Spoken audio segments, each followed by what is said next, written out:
Welcome back to Blueprint for Green. Today we're back visiting this smart and sustainable project known as the Idea Farm.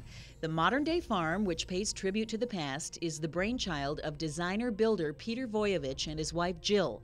We've been following this project all the way back to when it was just a drawing, and my, how things have changed. We wanted to take what we thought was better than average architecture in this farm legacy sort of genre, and combine that with really good construction practices. Like any green home, efficiency is a must, and Peter has taken great steps in accomplishing energy efficiency, starting with these big trenches the crews dug last summer. The geothermal heating and cooling system is now up and running and will be used to heat and cool both the main house and carriage house.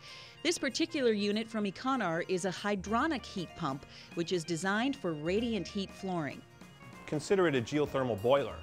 We're making 120-degree water, we're pushing it through this storage tank, and then it gets through all this plumbing and these pipes, and it goes off to all the different zones in the house. A geothermal system such as this one can be more than 300% efficient. For Peter, it's the perfect match to a well-insulated home. Not only is spray foam fun to watch being installed, it's really healthy. We first introduced you to Isonine at our couple's green and healthy home. Peter is choosing to use this water-blown product in the ceiling of his home. The really green part about spray foams is spray foams are air barrier materials. And what we know about our buildings these days is that we want them tight. Peter is also using closed-cell foam for the exterior walls.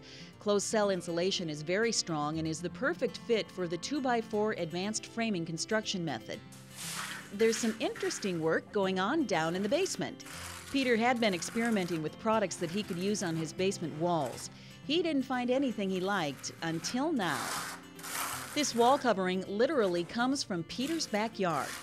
And so the concept we came up with was to use the sand from the sand pit that they have, dig through the different layers to come up with different colors, and we've mixed it with a resin, which we've troweled on the walls. We're doing 3 different layers, and then we'll just do a little seal wash over top.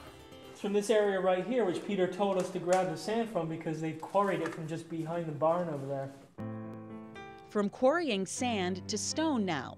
Peter is all about locally sourced materials. Throughout the property, St. Croix Valley limestone is showcased, from foundation walls to retaining walls to these unique stone pillars.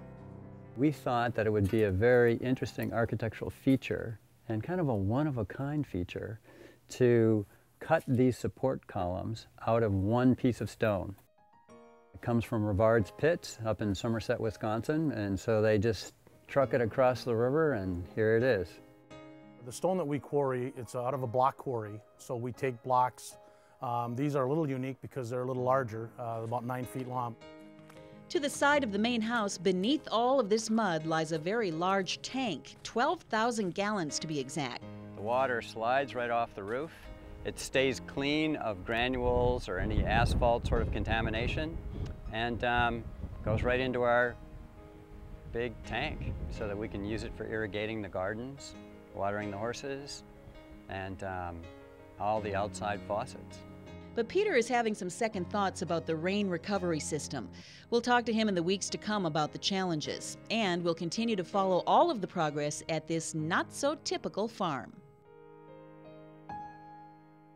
Well, we hope you've enjoyed this week's show. If you have any questions about anything you've seen here today, want to share your own green ideas, or pick up a DVD of the show, just log on to blueprintforgreen.com. Thanks for watching. I'm Laura Oakes, and we'll see you next time on Blueprint for Green.